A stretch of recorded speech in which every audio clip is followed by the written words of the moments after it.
We're continuing our series on the workforce shortage this morning. Yesterday, we talked about the shortage of farm workers and how that's raising the price of your groceries. Today, it's the shortage of folks to work at restaurants and how that's raising the cost of your breakfast, lunch, and dinner out.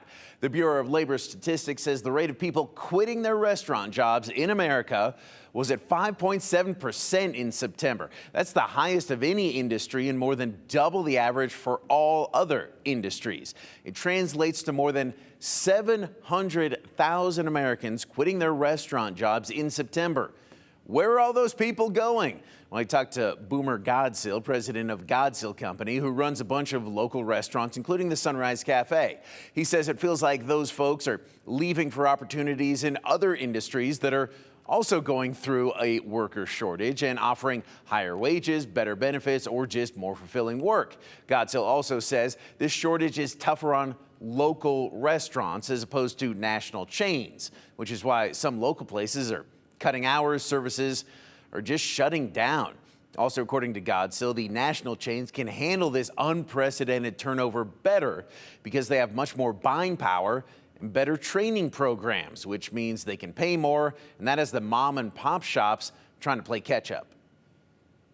So now that McDonald's and those guys are paying $15, $16 an hour, places like us, sit-down restaurants, the small mom and pops, we have got to compete with that.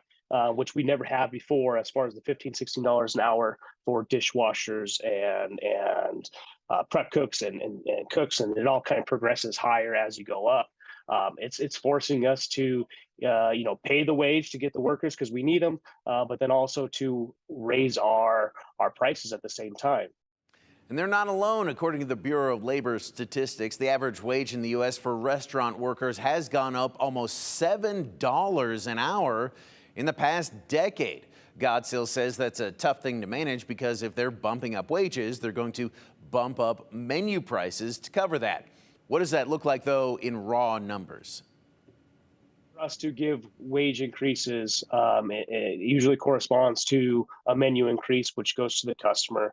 And so if we're kind of going across the board at a location and raising everybody 50 cents to $1, we're raising our menu prices basically across the board about 10 to 15% to be able to cover that wage increase. Godsill adds there's a point where you increase prices enough that people just stop coming in and you have to close down. Not that any of his places are doing that right now, but again, other local restaurants have.